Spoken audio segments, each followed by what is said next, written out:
G20 शिखर सम्मेलन की सफल मेजबानी के बाद से ग्लोबल इन्वेस्टर्स की नजर में भारत एक आकर्षक डेस्टिनेशन बन गया है।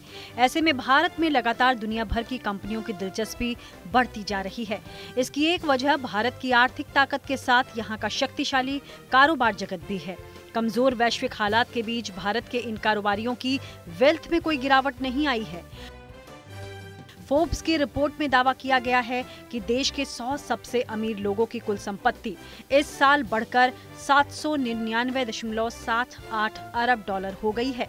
2022 में टॉप 100 अमीरों की नेटवर्थ 799.32 अरब डॉलर थी।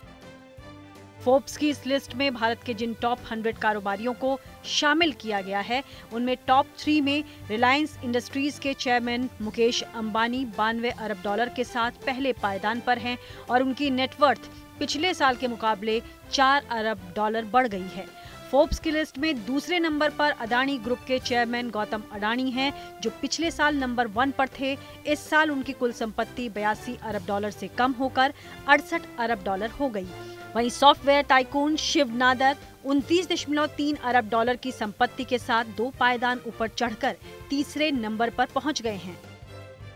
गौतम अडानी ने 2022 में पहली बार मुकेश अंबानी को देश के सबसे अमीर शख्स की कुर्सी से बेदखल किया था, लेकिन इस साल की शुरुआत में हिंडनबर्ग रिपोर्ट में लगाए गए आरोपों के बाद गौतम अडानी की नेटवर्थ घटकर आधी रह गई थी।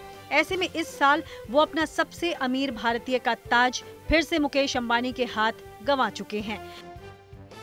अमीरों की इस फेहरिस्त में चौथे नंबर पर सावित्री जिंदल हैं, जिनकी कुल संपत्ति 46% बढ़कर 24 अरब डॉलर हो गई है। वहीं 5वें नंबर पर एवेन्यू सुपरमार्ट्स के राधाकिशन दमानी हैं, जिनकी संपत्ति एक साल पहले के 27.6 अरब डॉलर से घटकर 23 अरब डॉलर रह गई है। फोर्ब्स इंडिया रिच लिस्ट में 2023 के अनुसार इस साल सबसे ज्यादा छलांग लगाने वाले इंदर जयसिंघानी 6.4 अरब डॉलर के साथ 32वें नंबर पर हैं। उनके परिवार की कुल संपत्ति करीब 2 गुनी हो गई है, क्योंकि उनकी तार और केबल कंपनी पॉलीकैब इंडिया को तेजी से बढ़ते इलेक्ट्रिफिकेशन से फायदा मिला है।